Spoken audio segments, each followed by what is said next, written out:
Neste podcast vamos falar sobre John Henry Newman e mais especificamente de um livro seu chamado Apologia Pro Vita Sua. Newman, um inglês do século XIX, é famoso por ter sido um anglicano que se converteu ao catolicismo. E é precisamente esse processo de conversão que ele fala no livro que vamos abordar neste podcast. Acreditamos que este podcast é interessante não apenas para católicos, mas para todos aqueles que, de alguma forma, procuram a verdade. Esperamos que gostem.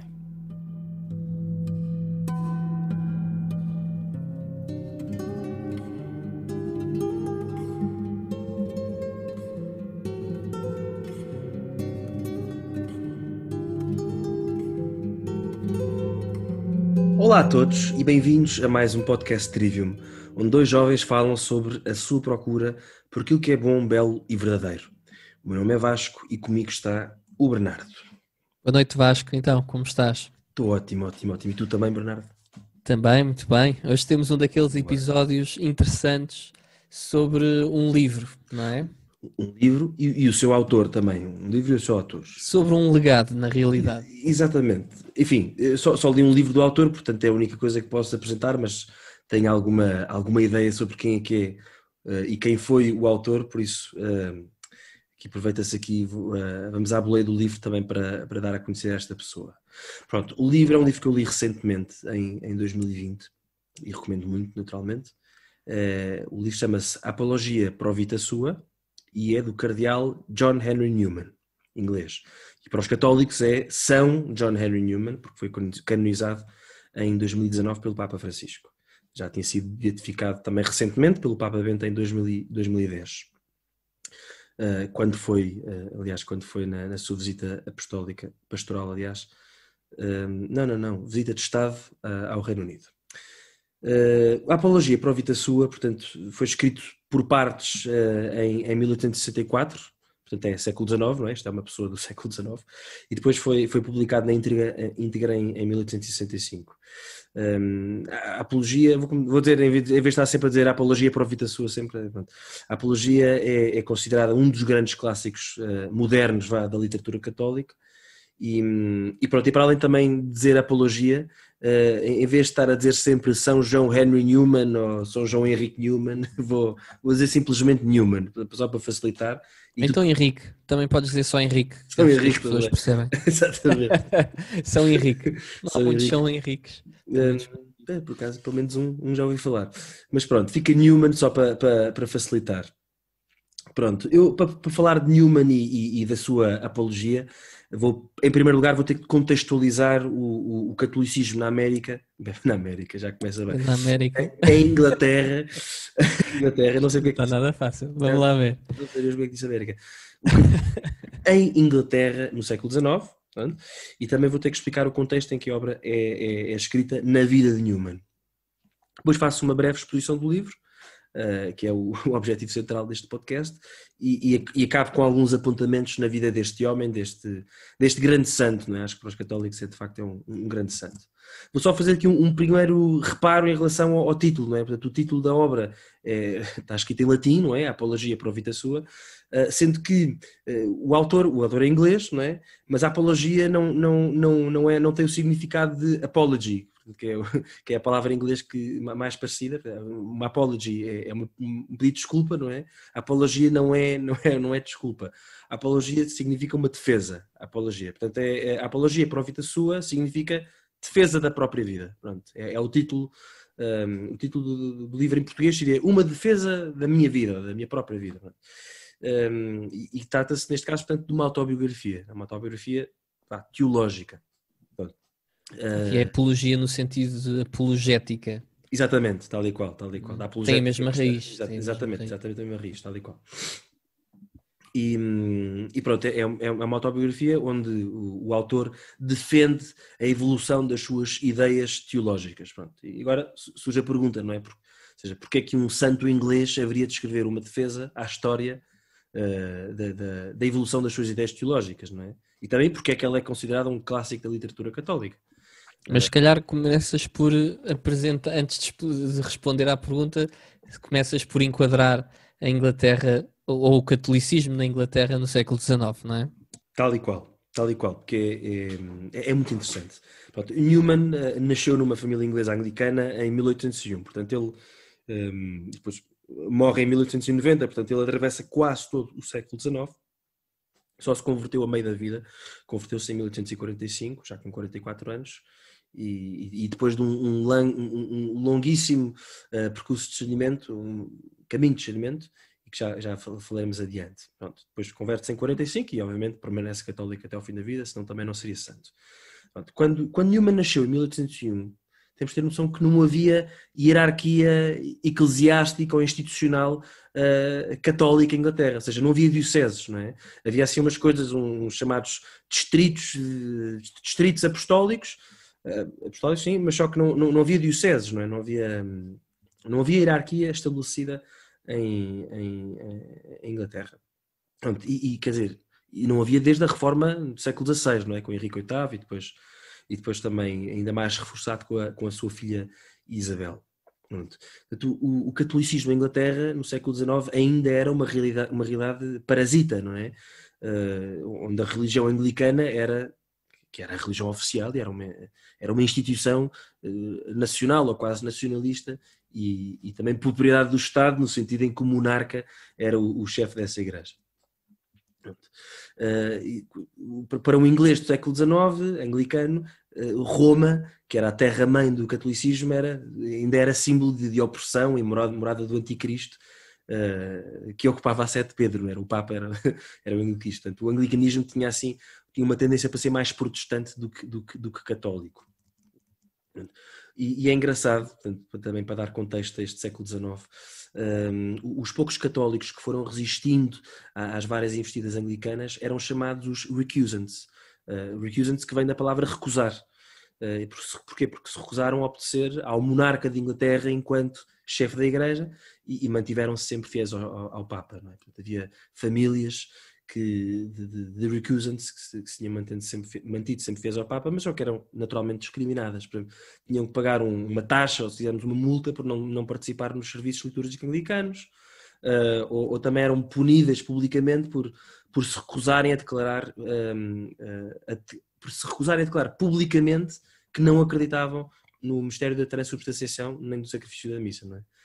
De acordo com leis do século XVII. Portanto, ou seja, houve leis sucessivas desde a reforma anglicana que visavam discriminar negativamente os católicos.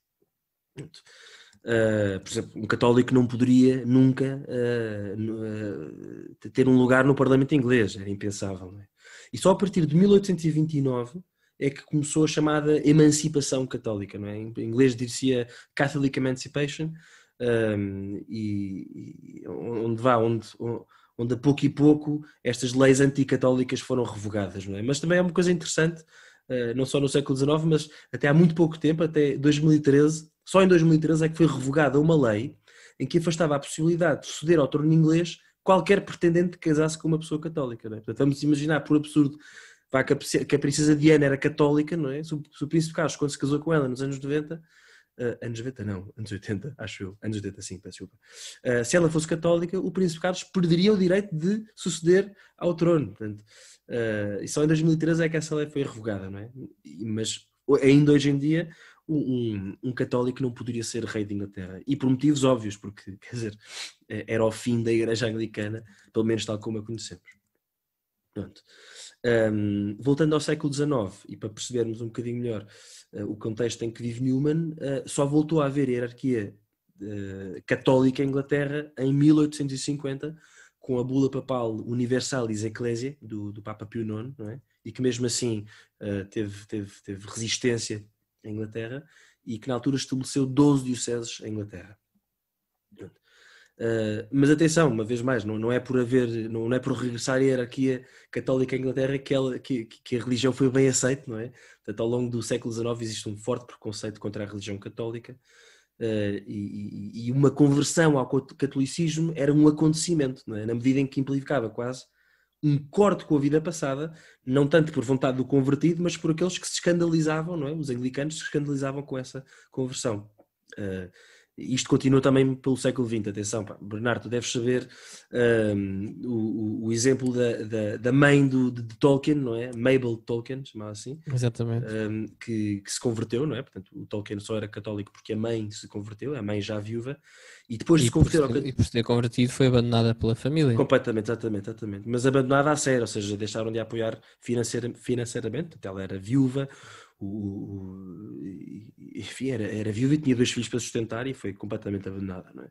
Tanto que quando ela morre, ela deixa Tolkien ao cuidado de padres do oratório.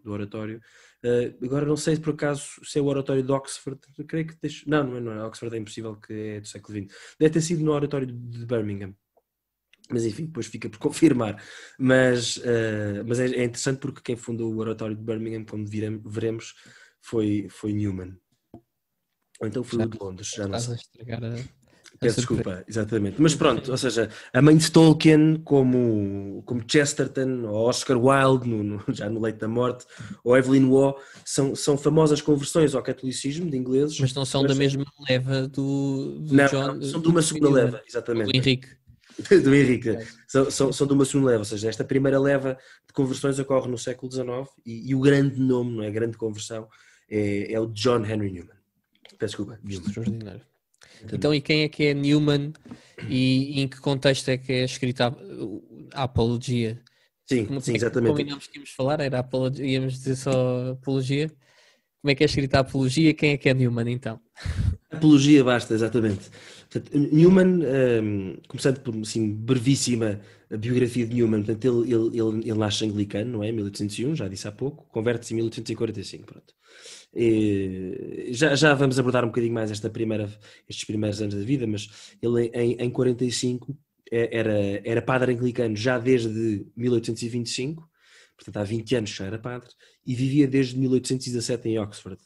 Ele era um fellow, eu nunca sei bem a tradução de fellow, o fellow da faculdade de Oriel, não é? Oriel que pertencia à Universidade de Oxford, mas um fellow, não sei se é um associado. É um associado, é um professor associado, acho que em português é assim que se diz. Capaz de ser assim, exatamente. Portanto, ele era fellow da faculdade de Oriel, portanto, na Universidade de Oxford, e pronto, e converte-se em 45. Ele era um anglicano à séria, não é? Portanto, era padre, era celibatário, não é?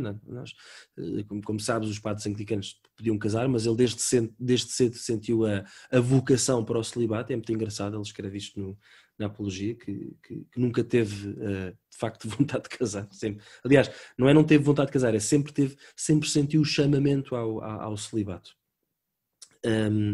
E depois de se converter em 45, ele não se torna logo padre católico. Porquê? Porque a ordenação anglicana não é válida, não é? Para um católico. Mas ele achava mesmo que era essa a sua vocação, portanto, depois ele vai estudar para Roma, já católico, e é ordenado sacerdote e junta-se à congregação dos oratorianos, fundada pelo grande santo italiano São Filipe Neri. Pronto, os oratorianos são muito importantes na vida de Newman, eles são uma congregação católica, né, de padres e de leigos que vivem em comunidade, não é? E é muito importante isto de viver em comunidade, já percebemos porquê, para Newman, não é? E pronto, e desenvolvem a sua atividade apostólica nos chamados oratórios, não é? Onde se ocupam da formação dos leigos, não é? Portanto, quando Newman mais adiante vai fundar os oratórios, o oratório de Birmingham é porque pertence aos padres oratorianos, não é? Uma nota de curiosidade, os oratorianos também estiveram em Portugal, hoje infelizmente já não estão. Eu, por acaso, não consegui ainda perceber, mas eu creio que eles foram expulsos de Portugal em 1910, com a expulsão das ordens. Da Primeira República. Exatamente, a Primeira República. Mas a primeira expulsão de ordens, porque com o liberalismo, isto depois era um episódio interessante também de se fazer. A primeira expulsão, o século XIX, monárquica liberal. Tens nos anos 30 do século XVIII e até do século XIX, aliás, 1834, se não tenho erro, e ainda antes disso tens a famosa expulsão dos jesuítas pelo Marquês de Pombal. Claro. Tudo isso foram golpes graves ao catolicismo em Portugal e por inerência também às instituições, nomeadamente à educação. Claro. Exatamente. No caso, os jesuítas eram os principais providenciadores da educação e de uma educação com qualidade que depois teve impactos muito graves. Mas voltando à Inglaterra. Sim. Não. Eu por acaso ia dizer só, a título de curiosidade, que os oratorianos em Portugal, por exemplo, em Lisboa, o atual Palácio das Necessidades, né, que hoje em dia é o Ministério dos Negócios Estrangeiros, era o convento de São Filipe Neri, portanto aquilo pertencia aos oratorianos, e em Braga, a famosa Basílica dos Congregados, né, que tem por acaso uma estátua de São Filipe Neri na fachada, também pertencia aos oratorianos. Pronto. Portanto, eu já disse, Newman, no caso de Newman, ele foi responsável pela fundação do Oratório de Birmingham. O segundo oratório a ser fundado foi de Londres, mas não foi fundado por ele, não é? E pronto, e estes oratórios ainda estão ativos, ainda hoje estão ativos, não é? Também fundou a Universidade Católica de Irlanda, foi-lhe pedido que fosse para a Irlanda, para Dublin, fundar esta Universidade Católica em 1851 e foi lá reitor até 1858 e depois regressa a Birmingham e fica em Birmingham até o resto da vida. Ele ainda é feito cardeal no final de vida, e é engraçado que ele pede ao Papa Leão XIII na altura para não ser feito bispo, porque na altura, enfim, era implícito, não havia esta... Hoje em dia, não é? Nós sabemos que há padres já mais velhos que são feitos cardeais, mas sem ser feitos bispos, mas na altura estava associado. Ele pede ao Papa: não, eu só não quero ser bispo e não quero ir para Roma, quero ficar em Birmingham, na minha comunidade, no meu oratório, e assim acontece. Isso assim aconteceu. E pronto, Newman é um grande intelectual do século XIX, tem uma obra extensa que cobre áreas de teologia, filosofia, e também escreveu poesia, escreveu romances. Aliás, eu acho que eu já estive eu não acho que já estive em tua casa, eu sei que já estive em tua casa, e tu tens um romance dele que é Calista, não é? Exatamente. Exatamente. E também de poesia, ele tem um poema muito famoso, que aliás é o mais famoso dele, que é o sonho de Geróncio, em inglês é Gerontius, não sei, imagino que seja Geróncio. Por acaso será Geróncio? O sonho de Geróncio. O sonho de Geróncio, exatamente, que foi adaptado para música pelo grande compositor inglês Edward Elgar. Mas pronto, isto, enfim, in a nutshell, como se costuma dizer, este é Newman. Pronto. Portanto, em janeiro de 1864, há um escritor e padre anglicano que se chama Charles Kingsley. Isto agora a perceber porque é que surge a apologia, portanto, a defesa da própria vida na vida de Newman. Portanto, há um padre anglicano chamado Charles Kingsley que publica um artigo numa revista com vista a criticar os católicos e onde decide nomear Newman, acusando-o de defender, com base no antigo sermão de Newman, enquanto anglicano até, que acusa Newman de defender que a verdade não era considerada uma virtude para os padres católicos. A verdade não era considerada uma virtude para os padres católicos. Vasco, mas quem é que era esse Charles Kingsley? Sim, o Charles Kingsley era um padre anglicano da facção chamada Broad Church, ou também se chamam os latitudinários. Vasco, mas se calhar é bom enquadrar naquela distinção clássica que existe entre a High Church e a Low Church, onde é que se localizam mais ou menos esses latitudinários. Sim, exatamente. Portanto, na Igreja Anglicana, como fala sobretudo em High e Low Church, como dizes bem. Portanto, a High Church é tipicamente aqueles cujos ritos litúrgicos e até teologia são mais próximos dos católicos, e como veremos adiante, até surgem um bocadinho de Newman, estes da High Church, e os da Low Church são assim, os mais protestantes, digamos. Os latitudinários estavam um bocadinho a meio caminho, portanto lá está, the Broad Church, são mais abrangentes, eram mais tolerantes, mais moderados e tinham como objetivo abarcar as várias sensibilidades. Portanto, Charles Kingsley situava-se aqui, neste meio entre entre a High e a Low Church. Pronto. Regressando aqui ao artigo de Charles Kingsley, portanto, a acusar Newman, não é, de fazer parte quase de uma seita que recusa a verdade. Isto, obviamente, respondeu isto mereceu a Kingsley uma resposta privada de Newman, a refutar a afirmação, nomeadamente nomeadamente de que ele e o clero católico seriam opositores da verdade, enquanto virtude, depois gera-se uma correspondência entre os dois, que rapidamente escala para o nível da polémica. Então, mas a correspondência era uma correspondência privada ou foi tornada pública à altura? Começou por ser privada, mas depois, como Newman sabia, entretanto, que o Kingsley ia publicar outra vez um artigo, vai publicar um artigo, ele decide tornar a sua correspondência com Kingsley pública. Portanto, publica um panfleto com o registro de toda essa correspondência e com algumas observações suas, no fundo, para limpar o seu nome. Portanto, isto faz com que Kingsley escreva um artigo ainda mais duro, intitulado What Then Does Dr. Newman Mean? Do que é que então, o que quer então o Dr. Newman dizer? Enfim, Dr. Newman, porque muitas vezes os padres eram tratados por doutores. O que é que ele quer dizer, não é? Se não quer dizer aquilo que eu achava que ele queria dizer, o que é que ele quer dizer? E isto faz com que Newman, neste último artigo, sinta-se de tal forma ameaçado, não apenas pessoalmente, mas vendo toda a sua raça, entre aspas, católica ameaçada, decide publicar então a Apologia Pro Vita Sua, ou seja, a defesa da própria vida. Portanto, é daqui que vem o título, não é? E onde explica a evolução das suas opiniões religiosas. Até é engraçado porque o subtítulo da Apologia é A History of My Religious Opinions, uma história das minhas opiniões religiosas.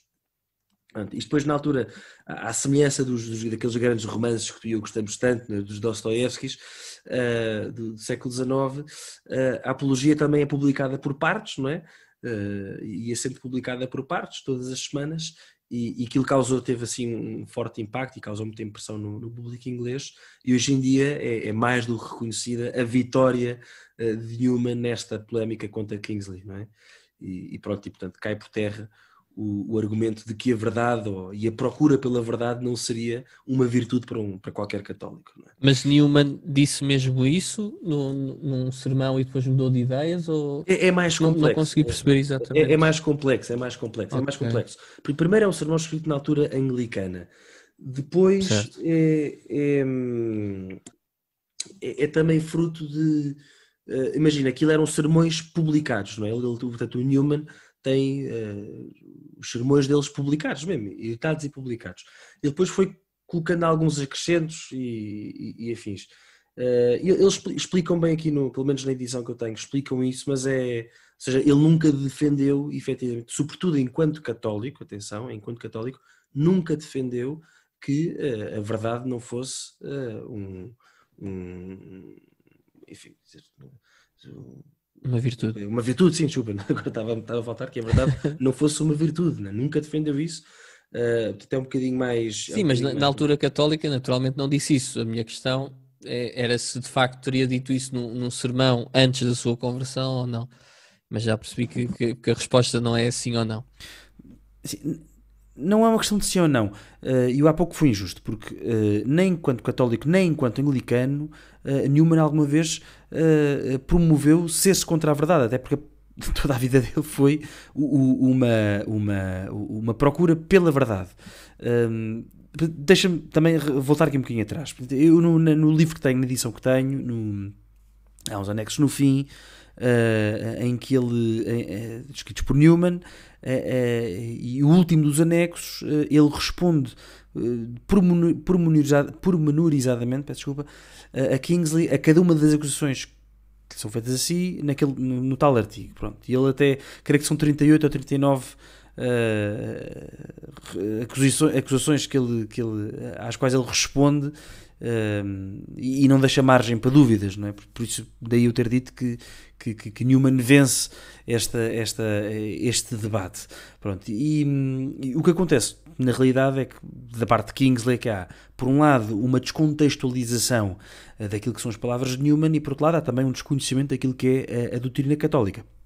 Pronto. Há um momento em que Kingsley acusa Newman de ser um seguidor de Santo Afonso Maria de Ligório, que tinha previsto alguns casos em que seria lícito faltar à verdade. E é engraçado porque Newman até responde que, por mais veneração que tenha por Santo Afonso Maria de Ligório, não é? Que é um grande padre moralista e fundador dos redentoristas, por mais que ele o venere e que o respeite, quer dizer, nem sempre concorda com ele naquilo que é a sua doutrina sobre estas ocasiões em que se poderá ou não fugir à verdade, por exemplo, a questão das reservas mentais, mas enfim, também agora não vale a pena entrarmos por aqui. Mas ele até dá um exemplo. Newman dá um exemplo, e é engraçado que ele às vezes também cita não só autores católicos, mas autores anglicanos para situações em que se pode, e é mais do que lícito faltar à verdade, salvo seja, já vamos perceber, e dá o exemplo que é, por exemplo, se um homicida estiver a perseguir uma pessoa inocente e nos encontrar no caminho e nos perguntar para que lado é que a pessoa foi, não é? Quer dizer, é mais do que lícito nós apontarmos para o lado contrário do lado para o qual a pessoa foi, não é? Para não correr o risco da pessoa inocente ser assassinada. Portanto, é um caso em que de facto é lícito mentir, é lícito seres contra a verdade por um bem maior, não é? E nunca é a verdade, quer dizer, com V grande, não é? Neste caso seria uma verdade com V pequenino. Mas pronto, o que acontece é que Newman responde a isto tudo, portanto, ou seja, este debate é um debate em que Kingsley sai muito mal, mas como nos nossos dias nós sabemos que às vezes basta um artigo a falar mal de alguém para manchar a pessoa, portanto Newman vê-se vê-se obrigado não só a limpar o seu nome, mas como também já disse, quer dizer, a limpar o nome do clero católico, não é? Da Igreja Católica, e é por isso que ele decide escrever a apologia para o Vita Sua. Portanto, eu sugiro agora entrarmos na apologia, percebemos como é que está organizada, o que é que dizem cada uma das suas partes. Sim, muito rápido. A apologia está dividida em 5 partes, não é? Portanto, ele foi escrevendo isto, salvo erro, em 5 semanas, creio que, ou 5 semanas, não, 10 semanas, acho que ele escrevia, não era todas as semanas, mas era 15 em 15 dias. Bem, é um ou outro, mas não interessa. E os 5 capítulos referem-se a períodos na vida dele, e sobretudo períodos que marcam a evolução das suas opiniões religiosas. Então, o primeiro período é desde que nasce, 1801 até 1973, não é? E conta o seu processo de conversão de protestante evangélico, não é? Um protestante da Bíblia, para anglicano, não é? Depois é naturalmente ordenado padre, como já disse. Depois, o segundo capítulo é de 33 a 39, onde relata o intenso trabalho realizado no movimento de Oxford, ao qual pertencia, e já vamos falar, não é? Sobre o que é isto do movimento de Oxford. Depois, de 39 a 41, um período relativamente curto, onde fala-se, é o período onde surgem as primeiras grandes dúvidas em relação à Igreja Anglicana, e depois de 41 a 45, quarta parte, é o período onde ele vai gradualmente abandonando todas as suas responsabilidades, não só em Oxford, mas como na própria Igreja Anglicana, até à sua conversão ao catolicismo em 45, e depois a última parte é desde 45, onde ele relata no fundo o início da sua vida católica, também as novas perspectivas sobre a fé enquanto católico. Pronto. Sim, vou percorrer agora muito rápido estas fases. Portanto, na primeira fase, ou seja, até aos 32 anos, até 1873, quando tinha 32 anos, ele explica que se converteu a um protestantismo bíblico aos 15 anos, com base num professor que teve, influenciado por um professor que teve, e depois gradualmente foi-se aproximando da Igreja Anglicana, onde foi ordenado diácono e depois padre. Um dos aspectos que eu quero referir sobre a vida de Newman, e é muito importante, é que ele é de facto, e nota-se quando escreve, que ele é um verdadeiro apaixonado, e sempre foi um verdadeiro apaixonado por Jesus Cristo, não é? E ele deseja servir a Jesus Cristo, de facto, com toda a vida. Isto marca a vida toda dele. Portanto, ele, enquanto seja protestante evangélico, enquanto anglicano, ele de facto, ele ama Nosso Senhor Jesus Cristo e quer servi-lo. Pois é, em 1832 ele faz uma viagem pelo Mediterrâneo, não é? Onde visita a Itália e até tem, de certa forma, o primeiro contacto com o catolicismo, não é? Apesar de pouco compreender a sua essência. É engraçado, ele fala de levantar-se muito cedo de manhã e numa aldeia italiana e passar uma igreja, as portas abertas e ver missa a ser celebrada, mas ele diz mesmo, mas não percebi nada do que é que estava a passar. É engraçado. Aliás, é nessa viagem para a Itália em que ele escreve o famoso poema Lead Kindly Light, que depois foi traduzido de forma relativamente livre para português sob o nome de Luz Terna Suave, como tu deves conhecer. Eu estou para... então é da fase protestante ainda, o Luz Terna Suave, que é engraçado. Lead Kindly Light é da fase depois foi tão adotado pela Igreja Católica que teve graça. Se bem que a tradução, como tu estás a dizer, não tem é relativamente livre, e dizes agora no podcast que é relativamente livre, porque quando estamos juntos tu fazes questão de dizer que é absurdamente livre, não é? É completamente, é absurdamente livre. E ainda estou para tentar descobrir quem é que fez essa tradução. Não tem problema nenhum, eu gosto imenso e gosto imenso pelo menos das duas adaptações musicais que conheço de Luz Terna e Suave, gosto muito. Uma mais fado e outra musicalizada pelo padre António Cartagena, vale a pena ouvir. Mas pronto, peço desculpa. Voltando à viagem. Exatamente, voltando à viagem que ele faz com alguns companheiros, é uma viagem que tem um forte impacto na sua vida e cria nele a convicção de que tem de fazer algo em Inglaterra e mais especificamente a partir de Oxford, não é? Porque ele já estava nessa altura associado à universidade e inclusive já tinha uma paróquia a seu cargo, uma paróquia associada também a Oxford, a paróquia de St. Mary's. Ele percebe que tem que fazer alguma coisa. E esta necessidade de fazer alguma coisa tinha sobretudo a ver com as mudanças que sentiu na altura na vida política, política e também eclesial em Inglaterra, não é? Com um conjunto de reformas, nomeadamente a reforma de 1832, que foi sobretudo impulsionada por sensibilidades mais liberais e também utilitaristas, e que alterou significativamente o sistema eleitoral de Inglaterra, não é? Portanto, acabou por dar mais força às zonas mais industrializadas do país, não é?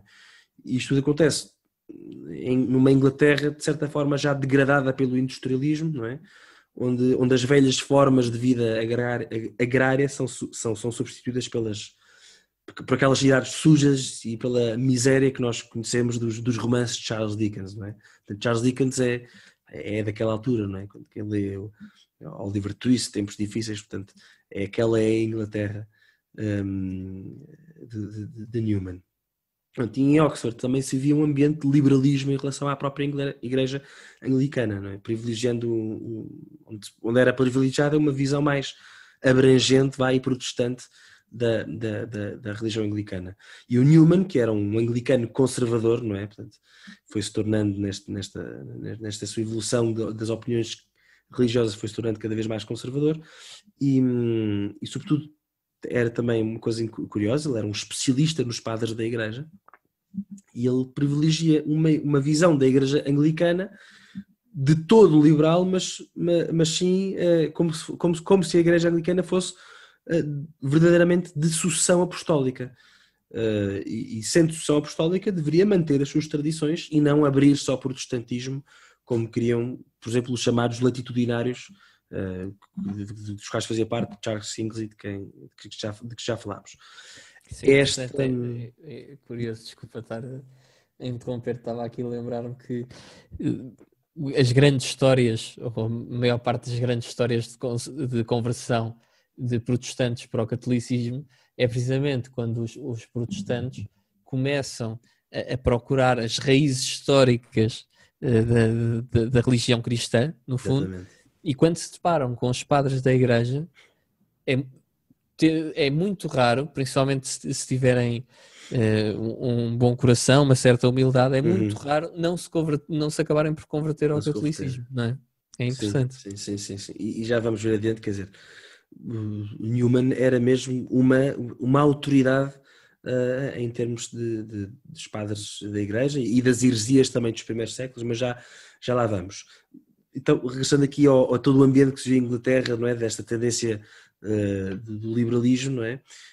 Portanto, Newman é o contrário, tem a tendência para a tradição e ele e alguns companheiros de Oxford expressam essa tendência, sobretudo numa teologia e num ritualismo muito similar à teologia e aos ritos católicos. E é a tal High Church, não é? É engraçado que é a partir deste grupo entre Newman e estes colegas de Oxford que se forma a High Church que hoje conhecemos, que hoje se conhece. E é engraçado que também se fala, desde então, há um termo que se chama anglo-católicos, que são estes anglicanos, não é? Não são católicos, são anglicanos, mas só que são de facto muito próximos dos católicos na sua teologia e dos seus ritos, não é? Por exemplo, o famoso poeta inglês, o T.S. Eliot, era um anglo-católico, não é? E o C.S. Lewis também, creio que de certa forma também era assim, era mais para o anglo-católico do que protestante. C.S. Lewis é outra referência extraordinária. Mas outra referência extraordinária, é verdade. Também temos de gravar rapidamente um episódio qualquer sobre ele. Nós a cada podcast prometemos para aí uns 20. Mas se formos somar todos aqueles episódios que nós já prometemos, provavelmente já há para aí uns 100 episódios em pipeline. Ainda bem, é sinal que há coisas para se falar. Mas pronto, e é engraçado e até quase cómico, que Newman, enquanto anglicano tradicionalista, não é? Para dar aqui esta palavra, se tenha oposto à emancipação católica, não é? Portanto, porquê? Porque a emancipação católica era para ele uma medida liberal, não é? Portanto, ele achava que só devia haver anglicanos no Parlamento. É engraçado. Uma pessoa que depois acabou por, passado 13 anos, acabou por se converter, é engraçado. E pronto, é neste contexto, não é? Portanto, Newman regressa desta viagem, é neste contexto que surge o movimento de Oxford, ou os Tractarians. Tractarians vem de tract, não é? E os Tractarians chamam-se assim porque foram responsáveis por escrever os Tracts for the Times, portanto, os tratos para os tempos, para aqueles tempos, não é? E tract significa tratado, não é? Ou se quiseres ensaio, mas a tradução literal será tratado. Tratados para os tempos.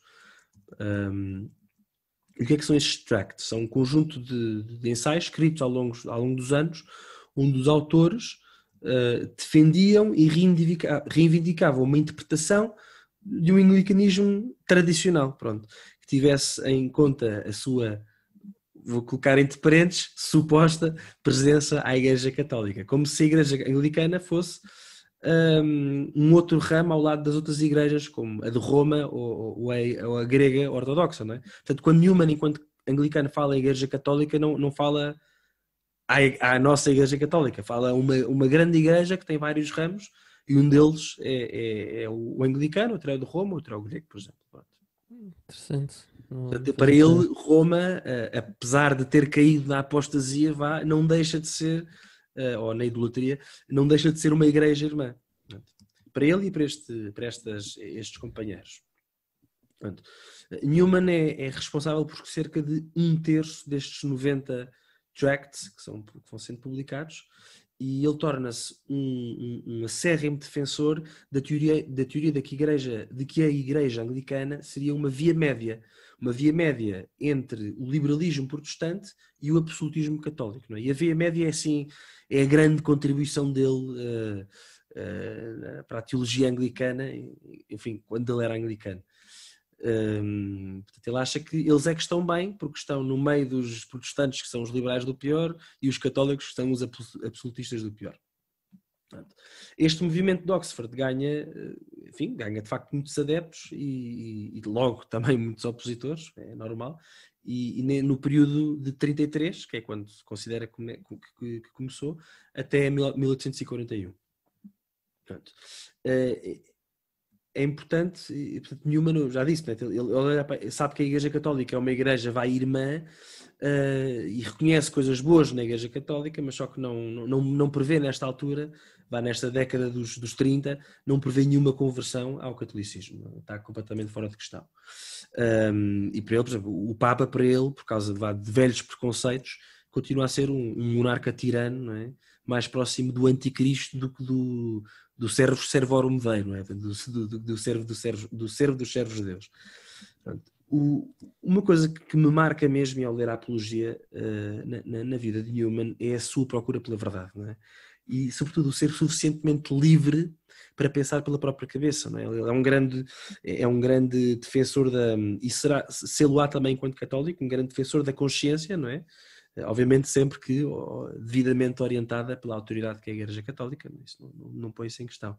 Mas é engraçado que ele até atribui este pensar pela própria cabeça, ele atribui isto a um antigo amigo com quem depois acabou por antipatizar, Richard Whatley, de quem diz uma coisa muito engraçada, diz: "He opened my mind and taught me to think and to use my reason." Portanto, é engraçado que ele, na Apologia, portanto, já não falava com este Richard Whatley há tanto tempo, mas ainda escreve isto sobre esta pessoa. Portanto, também percebe-se que a lealdade também é um valor importante na vida de Newman. Portanto, enfim... E depois, como é que isto então o leva à Igreja Católica? Exatamente. Portanto, como é que ele começa a duvidar então da sua fé anglicana? E aqui entramos na terceira parte do livro, portanto é os anos 39 a 41. É engraçado, tem precisamente a ver com o facto de ele ser uma das grandes autoridades sobre os padres da Igreja, não é? Os padres da Igreja, já falei há pouco, mas é aquele conjunto de santos dos primeiros séculos do cristianismo, que, enfim, de certa forma moldaram a fé católica e a forma como a vivemos, não é? Tanto no Ocidente como no Oriente. Portanto, Newman é um verdadeiro especialista em Santo Atanásio, São João Crisóstomo, Santo Agostinho, Papa São Leão Magno, entre muitos outros, não é? E isto leva-o a estudar também as várias disputas teológicas e heresias, não é? Desses tempos, dos primórdios do cristianismo. E uma dessas disputas tem a ver com o que ocorreu no Concílio de Calcedónia, no século XX, na altura, lá está, do Papa São Leão Magno, e é uma discussão que tem a ver com as naturezas de Jesus Cristo. Pronto. Nesse concílio, o Papa Leão Magno confirma a doutrina do diofisismo, que explica que Jesus é uma pessoa e tem duas naturezas, a divina e a humana. Pronto. E esta é a doutrina católica e, atenção, e também é a doutrina anglicana. Pronto. Por outro lado, esse mesmo Concílio de Calcedónia condena o monofisismo, que defendia que Jesus era uma pessoa, mas com uma natureza divina apenas. Pronto. E também condena o chamado eutiquianismo, o eutiquianismo vem de um monge chamado Eutiques, que defendia um monofisismo extremo, em que ele defendia que a humanidade de Cristo se teria dissolvido na sua divindade. Portanto, uma coisa assim mais extrema. Pronto. E portanto, vemos que há aqui três partidos, não é? Portanto, os diofisistas, os monofisistas e os de eutiquianismo. E Newman faz instintivamente um paralelo com a sua teoria a sua grande teoria da Via Média. Ele vê que, para ele percebe-se que Roma, a Igreja Católica de Roma, representaria os diofisistas, que estavam certos, os protestantes seriam os seguidores de Eutiques, não é? Que estavam errados, e os anglicanos seriam os que estavam no meio, os monofisistas, mas que estando no meio não deixam de estar errados, não é? Portanto, ele começa a ver que a sua teoria da Via Média, enfim, é abalada, não é? E por ser abalada, também a sua fé anglicana começa a ficar abalada, não é? Ele que estava tão seguro de que no meio é que estava a virtude, percebe que está enganado, não é? E é muito engraçada, não, é famosa a frase da Apologia em que Newman diz: "Eu olhei para o espelho e vi que era um monofisista." Não é? Esta frase. "Looked at the mirror and I was a monophysist." Em 1841 também vai fazer exatamente a mesma interpretação em relação à heresia do arianismo, não é? Em que para ele os protestantes são os arianos, os anglicanos são os semi-arianos, portanto estão ali no meio. Descobri que havia um semi-arianismo, é uma coisa que eu não sabia, e Roma estaria, como sempre esteve, do lado certo. Portanto, e atenção, isto não fez com que ele se convertesse logo em 41, porque ele continua a achar, a ver na Igreja Católica uma instituição que, entre outras coisas, era idólatra e em relação, por exemplo, aos santos ou à Nossa Senhora, obviamente por desconhecimento. Nesse mesmo ano, 1841, Newman escreve o que veio a ser o último e o mais famoso dos tracts, que é o 90º, portanto, o nono de Tract 90, é assim que se chama, não é? E que tinha como subtítulo Observações sobre certas passagens dos 39 artigos. Os 39 artigos, para quem imagino que não saiba, são o conjunto de como é que eu dizer, formam a doutrina anglicana. São os 39 artigos que na altura da reforma anglicana e no tempo já da rainha Isabel I foram escritos para definir aquilo que seria a base da doutrina anglicana. E o que é que Newman propõe neste tratado? Propõe uma interpretação destes 39 artigos à luz da fé católica, em oposição a uma interpretação protestante que estaria mais em voga pela hierarquia anglicana. Não é? Portanto, sugere assim que os anglicanos estão mais próximos de Roma do que pensavam, algo que era absolutamente escandaloso, como já expliquei. Completamente. E isso deve-lhe ter valido perseguições, ou não? Valeu-lhe, ou seja, ele foi mesmo perseguido por vários bispos anglicanos, bispos e não só, mas obviamente quando és perseguido pela tua hierarquia é mais grave, não é? E isto está refletido no quarto capítulo, portanto já entre 41 a 45, não é? Portanto é o capítulo antes da conversão, ou que culmina na conversão. E este capítulo, no fundo, fala sobre o desencanto total com a Igreja Anglicana. Com uma igreja que basicamente que se quer transformar e reformar radicalmente enquanto recusa qualquer interpretação que esteja de acordo com a fé dos padres da Igreja, fé essa que era preservada na Igreja Católica. Ele vive este dilema porque ele percebe que os católicos preservam essa fé dos padres da Igreja, os anglicanos não, e ele é anglicano, portanto vive este trauma, este período bastante traumático da sua vida.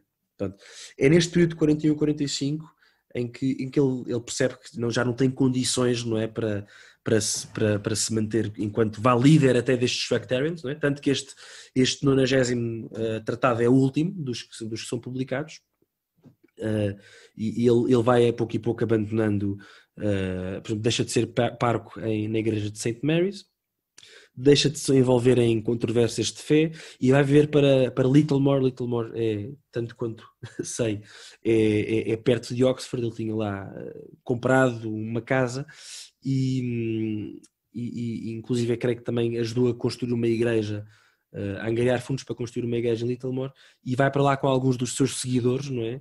Para esta casa de Littlemore e vivem uma vida quase monástica, portanto, mais de recolhimento. Portanto, é uma espécie de fuga mundi para ele e para alguns companheiros que tinham naturalmente as mesmas sensibilidades do que ele. Portanto, também uma das coisas ainda que o faz ficar ainda mais desencantado com a Igreja Anglicana é que na altura perspectivou-se a criação de uma sede episcopal em Jerusalém conjuntamente anglicana e luterana. Isto foi decorrente de um acordo entre os governos britânico e prussiano na altura, não é? E isto, ou seja, para Newman quer dizer, como é que a Igreja Anglicana se submeteria a ter bispos que fossem uma sede, ou seja, a criar uma diocese em que os bispos fossem alternadamente anglicanos e luteranos. Isto, enfim, só reforça a sua convicção de que a Igreja Anglicana não poderia de facto ser de linhagem apostólica, não é? Portanto, não poderia vir dos apóstolos como ele achava que vinha. É curioso que neste período em que ele está em Littlemore, alguns dos seus companheiros vão se convertendo ao catolicismo, e é até engraçado que alguns até influenciados por sermões do próprio Newman, não é? Portanto, nesta altura os sermões já estão quase assumidamente católicos, não é? Isto é engraçado porque até reforçou uma falsa ideia, até bastante cómica, de que Newman seria um jesuíta encapuçado. Obviamente é mentira, não é? Mas, tipo um espião jesuíta, mas, enfim, não é verdade. E é neste período em que ele também escreve o ensaio sobre o desenvolvimento da doutrina cristã, que é muito, muito famoso, Essay on the Development of Christian Doctrine, que ele, enfim, começa enquanto anglicano e depois publica, creio eu, já católico. Pois era a ideia que eu tinha, que sim, já era da fase católica dele, de facto é um dos grandes contributos de Newman. digamos, é escrito na fase pré-católica, percebes? Acho que ele aqui de facto já não era um anglicano, mas ele, ou seja, já era católico, mas ainda não sabia que era católico, exatamente, na realidade. Exatamente. Mas é engraçado porque ele propõe-se escrever isto está bem explicado na Apologia, ele propõe-se escrever isto para ver se os seus argumentos em favor da Igreja Católica são ou não são suficientemente fortes, porque o que ele defende neste ensaio é basicamente que as doutrinas católicas que os protestantes recusavam como sendo inovações, como por exemplo o purgatório ou até a devoção a Nossa Senhora, eram na realidade evoluções da doutrina, evoluções naturais e orgânicas, desenvolvimentos da doutrina. Pronto.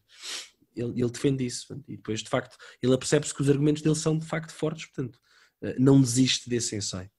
E pronto, enfim, chegamos ao fim deste quarto capítulo, né, que é engraçado, é numa noite chuvosa, no dia 9 de outubro de 1845, em que chega, ele estava já à espera de um padre italiano de uma ordem que são os passionistas, que chega a Littlemore, portanto ele viajou até a Inglaterra, e esse padre hoje em dia é beato, foi beatificado pelo Papa Paulo VI, chama-se Dominic Barberi, e é nessa noite de 9 de outubro que Newman dá o passo decisivo. É engraçado, ainda ele explica, ainda sem saber para onde é que isto vai levar, mas uma intuição interior de que era este o caminho, não é? Portanto, ele confessa-se esse padre e é ali batizado nessa noite, com 44 anos, não é? Já não era jovem. E depois na manhã... Provavelmente na ordem inversa, primeiro batizado e depois confessa-se, ou não? O que eu li é que a ordem é mesmo confessou-se e depois é batizado, mas enfim, não também me pareceu estranho, que também deveria ser católico, mas enfim, pode ter sido alguma confissão, assim, não diria, talvez não formal, não é? Mas pois é isso. Antes de se batizar queria eventualmente ver-se livre daquilo que lhe pesava no coração, não é? Ele tinha que 40 e tal anos já 44 anos, 44 anos. E ainda viveu outros 45 católico, não é? E pronto, e depois no dia 10 de outubro, na manhã seguinte, participa pela primeira vez enquanto católico na missa, na nossa missa. Pronto, ele depois sai de vez de Oxford, aliás, ele sai de Oxford em 45 e só passado, creio, 38 anos, acho eu, ou 28, já não me lembro, é que ele regressa a Oxford, portanto, onde ele tinha sido, na realidade, tão feliz e até tão fecundo no seu ministério anglicano. Ele, enfim, deixa Oxford, vai para Roma estudar, é ordenado sacerdote em católica em 1847 e, como já disse, junta-se aos oratorianos. Uma das coisas muito curiosas da Apologia, e quando ele fala da sua conversão, é que ele, por exemplo, passa por aceitar sem qualquer problemas uma doutrina que ele antes, na qual não acreditava, que era a da transubstanciação, não é? Nós sabemos, não é? O pão e o vinho que se transubstanciam em corpo e sangue de Jesus, ele aceita isto sem problema, mas depois confessa que há pormenores da piedade popular que lhe custam, como por exemplo quando ele vê aquilo que é a devoção popular dos italianos a Nossa Senhora, porventura será um bocadinho parecida connosco, assim, com a nossa devoção, assim, um bocadinho mais infusiva.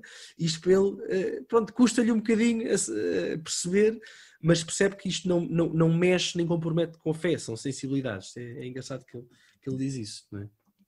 Mas é natural, porque tendo ele um background anglicano, claro, portanto, apesar de ser um protestantismo mais perto do catolicismo, naturalmente, até do ponto de vista litúrgico, a verdade é que os protestantes, a primeira crítica que fazem a seguir ao Papa, ou mesmo antes do Papa, é a Nossa Senhora e a veneração dos santos, que eles não entendem porque não compreendem, pensam que é uma espécie de idolatria. Exatamente.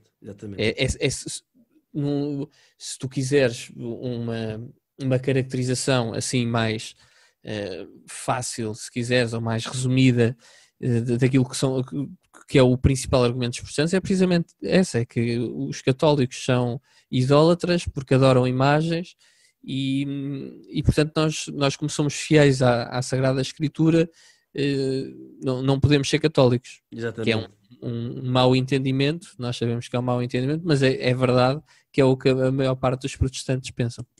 Pois é. E mal. Então há uma grande diferença entre a adoração e a veneração. E lá está. Vamos precisar de mais um podcast para falar sobre isso. Mais uma promessa de episódio, que graças. Só aqui também agora para terminar em relação à apologia pro vita sua, isto agora, pronto, espero também ter passado aqui uma ideia do que é que acontece neste livro. Agora recomendo que se leia em inglês. Portanto, Newman é também conhecido por ser um dos grandes escritores da língua inglesa. De facto é espetacular. A escrita, a prosa de Newman é fenomenal. E eu recomendo a edição da Penguin Classics, porque tem, e sobretudo aquela que tem introdução e notas do padre Ian Kerr, não é? O padre Ian Kerr é um padre católico, é a autoridade mundial em termos de Newman e ajuda muito mesmo a dar contexto à obra, porque, quer dizer, há tantas obras, tantos nomes citados, tantos pormenores até da vida política, que se não houver estas notas não se pesca nada, não é? Então foram essas notas que te ajudaram a montar este episódio. Tem que ser, claro que sim. Eu pensava que era tudo cultura tua. Não, que era bom. E era bom, pronto, é o quê?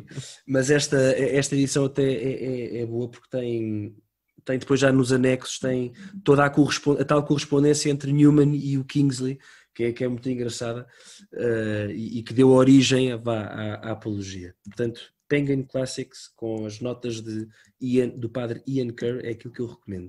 Pronto, olha, Bernardo, sei que já vamos aqui um bocadinho avançados. Era o que eu ia dizer. Mas eu não queria deixar... Notas finais? Sim, umas notas finais também sobre a vida de Newman, que acho que é interessante para quem nos estiver a ouvir. Newman, já percebemos que teve muito tempo ligado a Oxford, portanto, e depois também fundou a Universidade Católica de Irlanda. Portanto, ele sempre teve uma grande proximidade às universidades e teve mesmo muita influência nas universidades. Aliás, há uma série de palestras que ele dá enquanto reitor da Universidade Católica de Irlanda que se tornaram que foram editadas em conjunto e que se tornaram numa das suas obras mais famosas, que é The Idea of an University. Portanto, eu ainda não li, quero muito ler.